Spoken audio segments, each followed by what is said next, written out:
Okay, now let's get an expert look at what the U.S. jobs report means for the wider economy. Joining us, Thomas Hayes. He is the founder, chairman, and managing member of Great Hill Capital, LLC, an equity manager based in New York.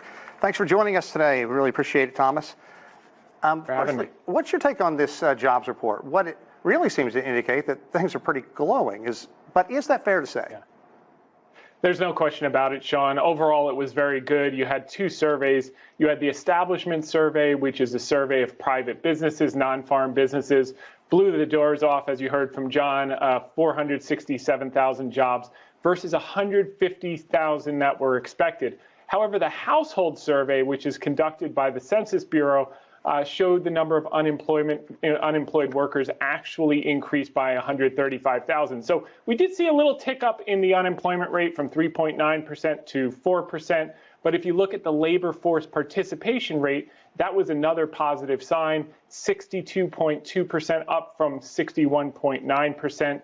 And still modestly down from pre-pandemic at 63.4%. So a lot of good things happening. The number of unemployed people today is 6.5 million versus 5.7 million pre-pandemic, and the unemployment rate 4% versus 3.5% pre-pandemic. So we are closing in on those pre-pandemic levels, which is pretty amazing in the face of Omicron and some of the other obstacles we've overcome. And then finally, the long-term unemployed, people 27 weeks or more, was at 1.7 million versus 1.13 pre-pandemic. Okay, but let's also talk about the ADP jobs report that came out just 2 days ago, and it showed the U.S. lost 300,000 jobs. So how do you rationalize all that? Yeah, no, it came as a big surprise today. And you could see revisions to this number moving forward. They've been revising the numbers as the months go on and the numbers become clearer. But the ADP and the non-farm payrolls has diverged now a couple of times in the last couple of months. So it looks like to date the ADP has been less accurate and the non-farm payrolls has been showing positive results. The other thing you have to keep in mind is we've really learned how to adapt. 15.4% of the population teleworked. Society's adapting to these different variants that come and go. I think the other a few reasons, Sean, that you're seeing jobs pick up so severely in January is employers had to pay up to get labor. Okay, the wages were up 5.7% year on year versus 5.2% year on year. A lot of the benefits ran out at the state and local levels, and the vaccine mandates were overturned in the courts in early January. So many businesses did away with their mandates, and that brought back 26% of the population potentially that are not vaccinated to go back to work, which created a new supply of labor. So where and why are all the new jobs being created, or is this just people going back to work? Yeah, so you're seeing it in services. Personal and business services were up 86,000.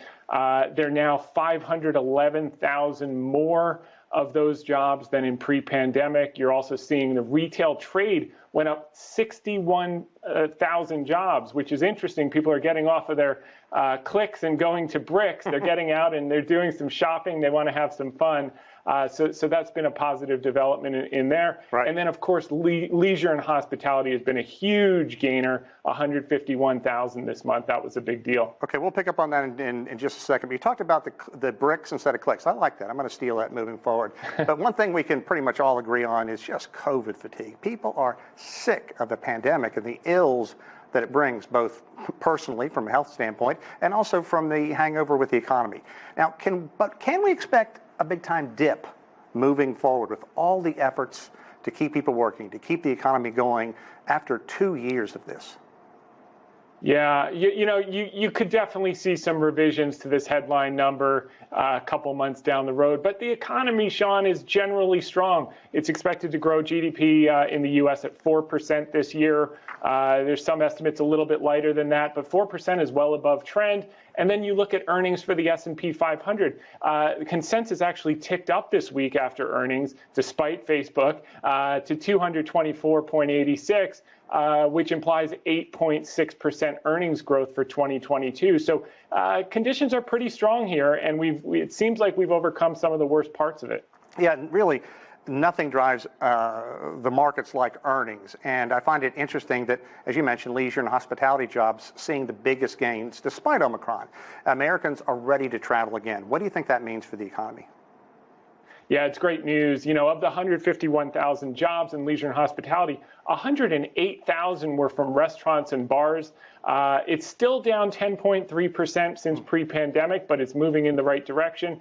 Also, if you look at the TSA pass-through numbers at the airports, even through Omicron, they're averaging about 75% of pre-pandemic, which is amazing when you consider business travel really hasn't come back yet. As people go back to work, that you're now seeing more and more businesses are getting people back to work in February. We're going to see that pick up even more. And we're seeing a major shift from demand for goods to demand for services. People are getting out and about. That's going to be really good for the supply chain, and that could help us in coming months bring down headline inflation. Okay, we're going to have you back on again soon to talk about the supply chain and the fact that truckers are getting back to work as well. But for now, thanks, Thomas Hayes, the founder and chairman and managing member of Great Hill Capital, LLC, an equity manager based in the lovely city of New York. Thank you. Thanks, Sean.